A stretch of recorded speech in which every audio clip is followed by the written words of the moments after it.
তাহলে আজকে আমরা কি বলবো? তৎপুরুষ সমাস। ঠিক আছে, আমরা যে বিভক্তি পড়ছিলাম, বিভক্তি।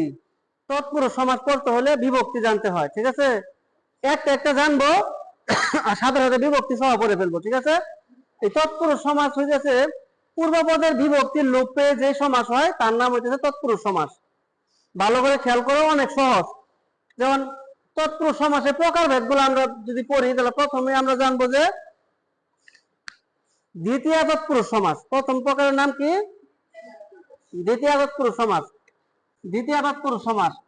এখন দ্বিতীয় তৎপুরুষ সমাসে যে আমি ব্র্যাকেটে লিখে রেখেছি, এখানে দেখো থাকবে কে রে বিভক্তি, দ্বিতীয় বিভক্তি। পূর্বপদ থেকে দ্বিতীয় বিভক্তি লোপ পেয়ে যে সমাস হয় তার নাম হইতেছে দ্বিতীয় তৎপুরুষ সমাস। বা দ্বিতীয় বিভক্তি কোনগুলা? কে রে, মানে এই দুটো থাকলেই তুমি বুঝবা যে দ্বিতীয় তৎপুরুষ সমাস কিরকম। দেখো, যেমন আমি বলি যে নবীন বরণ, আমি কি এই যে নবীন বরণ শব্দটা যে লিখছি, আমি কি আলাদাভাবে লিখছি, একসাথে লিখছি? একসাথে। কেন লিখছি?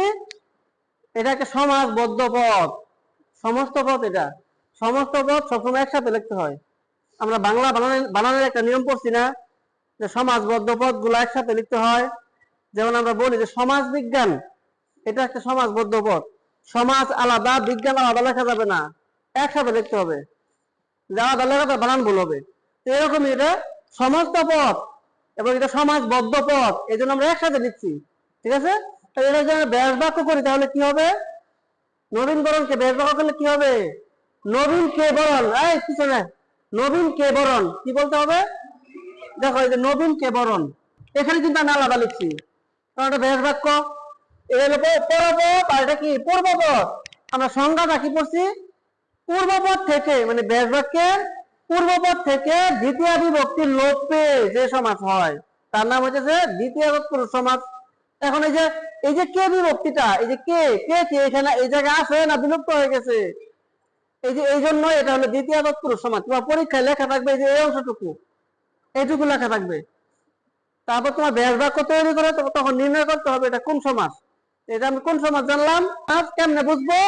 এই যে কে দেখে কে অথবা রে যে কোনো একটা থাকলে বুঝবো যে এটা দ্বিতীয় তৎপুরুষ সমাস। এই যে বিকলাকে বেচা লিখছে, কেমনে বুঝবো এটা দ্বিতীয় তৎপুরুষ সমাস? এই যে কে বিভক্তি লুপ পেয়েছে এই জায়গায়, এই কলাকে বেচা, এই কেটা এখানে নাই, তাহলে কে হইতেছে দ্বিতীয় বিভক্তি। এবং এই দ্বিতীয় বিভক্তি দেখে আমরা বুঝবো যে এটা দ্বিতীয় তৎপুরুষ সমাস। ঠিক আছে, এখন আমরা আরেকটা বিষয় দেখি যে এই পাশে আমরা লিখবো যে তৃতীয় তৎপুরুষ সমাসটা আমরা পরে দেখি, তার আগে আমরা চতুর্থ তৎপুরুষ সমাসটা দেখবো। চতুর্থী, দেখো চতুর্থী তৎপুরুষ সমাসটা আগে দেখালো, তাহলে সহজ হবে। এটা কারণ আছে দুটো একসাথে পড়ানোর। এটাই বিভক্তি, চতুর্থী বিভক্তি কি কি জানো? এটাও কে রে, এটাও কে রে। তাহলে দুইটা যেহেতু বিভক্তি একই রকম, দুইটা যেহেতু একই রকম, তাহলে তুমি কেমনে বুঝবা কোনটা চতুর্থ আর কোনটা দ্বিতীয়? কেমনে বুঝবা? যাবে না, বুঝতে হবে না, ক্লিয়ার ভাবে বুঝতে হবে না। মানে দুইটা যেহেতু কে রে, হ্যাঁ, যেমন আমি একটা উদাহরণ দিই। আমি বললাম যে গুরুকে ভক্তি, এটা হচ্ছে সমস্ত পদ। এর ব্যাস বাক্য কি হবে?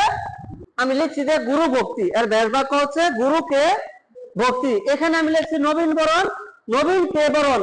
এখানেও কে বিভক্তি লুপে একটা সমাস হয়েছে, এখানেও কে বিভক্তি লুপে একটা সমাস হয়েছে। এটা হচ্ছে চতুর্থ তৎপুরুষ সমাস আর এটা হচ্ছে দ্বিতীয় তৎপুরুষ সমাস। তাহলে কেমনে বুঝবা কোনটা চতুর্থী হবে, কোনটা দ্বিতীয় হবে? বোঝার উপায় আছে কি? হ্যাঁ, বোঝার উপায় আছে? আছে।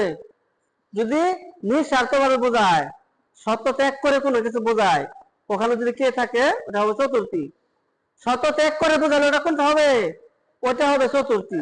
আর সত্য ত্যাগ না বোঝালে ওটা হবে দ্বিতীয়। তাহলে কে রে দুই জায়গাতে আছে, কিন্তু কোনটা দ্বিতীয় কোনটা চতুর্থী এটা কি আমরা বুঝবো না? এই যে গুরু ভক্তি, গুরু মানে শিক্ষককে ভক্তি বা গুরুকে ভক্তি। এখন গুরুকে তোমরা ভক্তি করো বা গুরুজনকে তোমরা যে ভক্তি করো, এর কোনো কিছু বিনিময় নাকি নিঃস্বার্থ ভাবে এমনি এমনি ভক্তি করো না? এই জন্য এটা হচ্ছে চতুর্থী তৎপুরুষ সমাস। ঠিক আছে, তাহলে চতুর্থী আর দ্বিতীয় তৎপুরুষ সমাজকে আমরা কিভাবে আইডেন্টিফাই করবো বলো একজন?